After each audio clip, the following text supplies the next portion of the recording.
बचपन में ऐसे ही हमारे पास भी होता था कि कोयटा सिटी में बर्फ़ पड़ती थी, ठंड होती थी तो घरों की छत पे इसी तरह की कुल्फ़ियाँ जैसी लटक रही होती थी।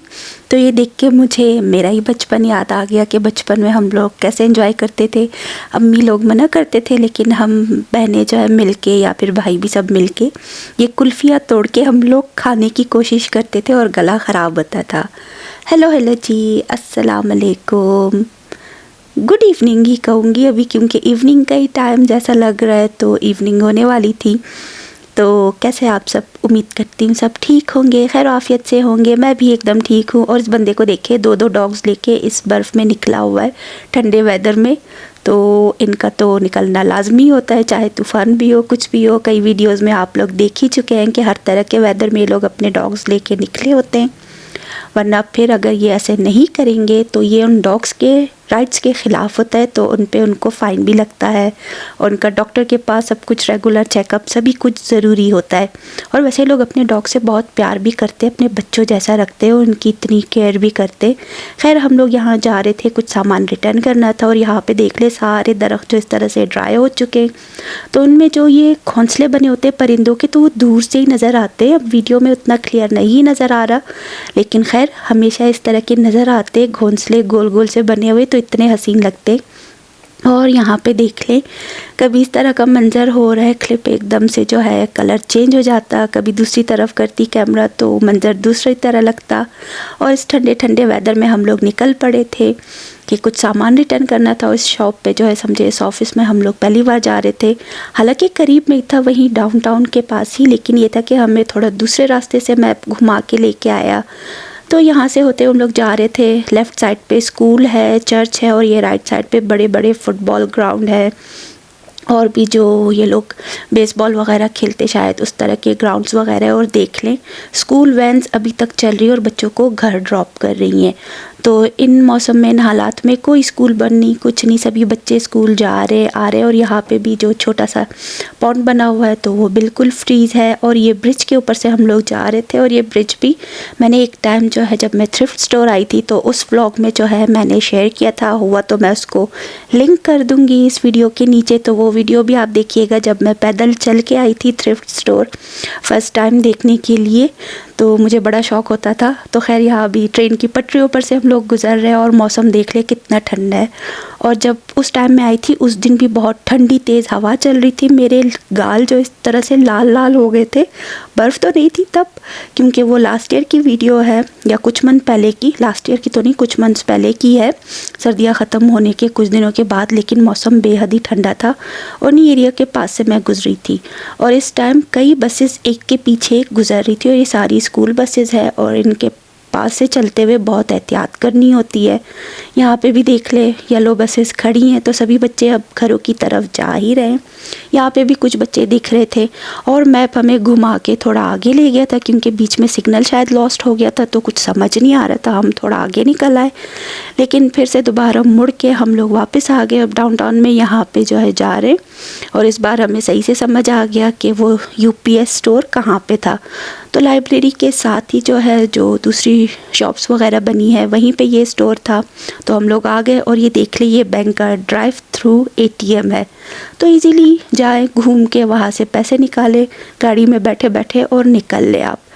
तो खैर बस फिर स्टोर ढूंढते ढूंढते हम लोग आ गए। मौसम बेहद ही ठंडा था, गाड़ी से निकलते ही ठंडी हवा जो लगती, तो बस ना ही पूछे। खैर यहाँ पे आ गए, बस सामान रिटर्न करना था, हमने दिया, उन्होंने स्कैन किया और फटाफट से 2 मिनट के अंदर हमारा काम हो गया। तो अब हम लोग निकल आए और यहाँ पे देख लिया अभी 4:25 का टाइम हो रहा है। सामने ये ऊडल नूडल का जो रेस्टोरेंट है वहाँ पे उनकी क्लॉक लगी हुई है। और बस फिर ये डाउनटाउन ही है, तो यहाँ से गुज़रते हुए अब हम लोग जा रहे घर की तरफ। साथ ही सारे मनाजिर देखे, ये पब्लिक बस है जो लेफ़्ट साइड पे दिख रही है, और यहाँ पे देखिए ये सारे छोटी छोटी शॉप्स प्लाज़ा वगैरह हैं। तो तरह तरह की दुकानें हैं डाउनटाउन में। फिर ये जो है रोड की तरफ है ओपन, मगर बाकी जगहों पे सब प्लाजा टाइप बने हुए हैं। यहाँ पे देख लीजिए शॉप्स वगैरह, बिल्कुल भी मेन रोड पे इनकी शॉप्स नहीं खुली। अंदर जाके पार्किंग है, वहाँ पे ये शॉप्स हैं। और दरख्तों को देखे कितने बिग साइज़ के हैं, क्योंकि ये बहुत ही पुराना एरिया है। डाउनटाउन समझे सदर इलाका होता है उस एरिया का, तो ये आबादी बहुत पहले से थी। इसके बाद जो है आसपास न्यू आबादियाँ बनी हैं। तो ये वाले दरख्त समझे 70-80 साल या उससे भी ज़्यादा के पुराने ही होंगे, जो इतने लंबाई तक पहुंच चुके हैं, इतने ऊंचे ऊंचे। खैर यहाँ पे सारे घर छोटे छोटे पुराने स्टाइल के बने हुए हैं। तो और ये ज़्यादातर गोरों का इलाका है, यहाँ पे देसी लोग उतने नहीं दिखते। तो बहुत अच्छा मंज़र लग रहा था। फिर मैंने छोटी छोटी क्लिप्स और बना ली और अब हम लोग जा रहे थे घर की तरफ। खाना तो बना के ही आई थी, बस जाके खाना खाना था। मिक्स दाल बना ली थी, साथ ही राइस बना लिए थे, वाइट राइस थे, और रोटी भी बना दी थी। तो खाना तैयार था, बस घर जाते ही हम लोग खाने पे टूट पड़े थे, क्योंकि ठंड में भूख भी ज़्यादा लगती है। तो खैर बस फिर यहाँ पे घर की तरफ ही जा रहे हैं और अच्छे अच्छे मंज़र देख रहे हैं। ट्रेन की पटरी फिर से आ गई हमारे घर की तरफ जाने वाले रोड पे से गुज़रती है। तो बस फिर यूं ही चलते गए। यहाँ पे बस अभी छोटा सा ये नहर जैसी जो है ये फिर आ गई है। ये यहीं से गुज़रते हुए शहर के बीच में से होते हुए आगे डाउनटाउन तक जाती है। और वहाँ पे तो बहुत ही बड़ा जो है दरिया गुज़रता है। तो खैर ये गैस स्टेशन आ चुका है और प्यारे प्यारे सी जो शॉप्स बनी हुई हैं उनके ऊपर जो बर्फ़ जमी है, तो कितने अच्छे लग रहे हैं ट्रायंगल शेप में। सफ़ेद सफ़ेद बर्फ़ तो अच्छी लगती है, लेकिन जो साइड्स पे वो कीचड़ जैसी बन जाती है तो उससे बहुत उलझन होती है और चलना फिरना भी बहुत मुश्किल होता है। और यहाँ पे एक लड़की इस टाइम पे खड़ी थी बस के वेट में। बेंच पे तो बहुत ही ठंड लगती है, मेटल का है, तो वो बेचारी वहीं पे खड़ी थी और सामने से ही फायर स्टेशन की जो गाड़ी थी फायर ब्रिगेड की वो गुज़र रही थी। स्कूल बस भी आ रही है और हम लोग जा रहे हैं घर की तरफ। तो चले मेरे साथ घर चलते हैं। हमारा काम हो चुका था तो थोड़ी देर में ही हम लोग होके आ गए थे। अगर मैप हमें ज़्यादा ना घुमाता तो हम फ़ौरन से ही फ्री होके घर आ जाते। तो खैर बस अब चलते जा रहे, घर पहुंचते हैं और बस फिर उसके बाद खाना वाना खा के बर्तन धो के रात को मैंने बेटे के लिए बर्गर्स बनाने थे, जिंगर बर्गर। तो उसके लिए मैं थाई बोनलेस लेके आई थी, थाई के पीसेस थे। इस बार जो है चिकन ब्रेस्ट यूज़ नहीं कर रही कि उससे बहुत ही ड्राई बनते हैं, तो इससे जूसी किस्म के मैं जिंगर बर्गर बनाऊँगी। तो आज मैं जो है बटर मिल्क के साथ मैरिनेशन कर रही हूँ। तो 1 कप मिल्क ले लिया, उसमें मैंने हाफ़ स्लाइस लेमन का जो है अच्छी तरह से स्क्वीज़ करके मिक्स कर लिया। तो एकदम से इस तरह का बटर मिल्क जैसा बन गया था। तो अब इसमें मैंने नमक शामिल किया, फिर ऑल पर्पस सीजनिंग स्पाइस है वो शामिल कर दूंगी, साथ ही काली मिर्च और गार्लिक पाउडर, ये सब चीज़ें डाल के अच्छी तरह मिक्स की। थोड़ा जो है मस्टर्ड सॉस भी जो है मैंने मिक्स कर दिया और उसके बाद जो थाई के बोनलेस पीसेस थे वो सब इसमें डाल के मैंने मैरिनेट करके रख दिए। कुछ पीसेस मैंने जो है फ्रीज़ कर लिए हैं थोड़े से बटर मिल्क जिपलॉक में डाल के ही। बाकी का मैंने मिक्सचर जो है ये मैरिनेट करके इसको फ्रिज में रख दिया था ताकि एकदम ठंडा ठंडा रहे। आइस वाटर बिल्कुल यूज़ नहीं करूँगी। तो यहाँ पे मैं उसकी कोटिंग के लिए बना रही थी।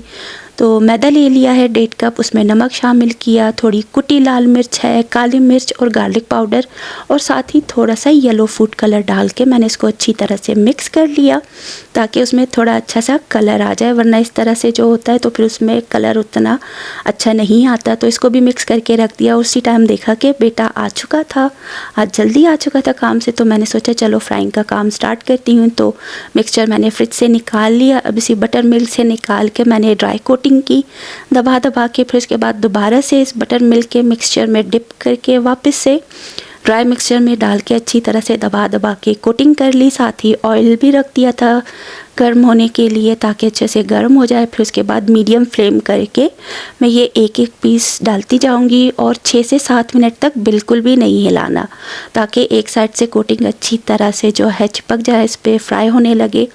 फिर उसके बाद साइड चेंज कर दूंगी। तो इस तरह से करके मैंने ये सभी जिंगर पीसेस जो है दोनों साइड से फ्राई कर लिए थे। इतने मज़ेदार क्रिस्पी जूसी किस्म के बर्गर्स बने थे कि बेटे ने भी कहा कि आज कुछ ज़्यादा ही मज़े के बने हुए हैं। तो उसको आइसबर्ग वगैरह कुछ नहीं चाहिए था तो मैंने वापस निकाल लिया। बस एक साइड पे बर्गर बन के मायोनीज़ और एक साइड पे केचप लगा दिया और इसके ऊपर जिंगर का पीस रख के बर्गर तैयार कर लिया है। तो उसको दे दिया, तो उसको बहुत मज़े का लगा। आप भी ज़रूर ट्राई कीजिएगा। और साथ ही यहाँ पे टीवी पे मैं मिकाइल का व्लॉग देख रही थी। तो मिकाइल को भी शौक़ होता है, अक्सर ही वीडियोस बना के उसकी मदर फिर जो है एडिट करके अपलोड करती हैं, तो देख लें।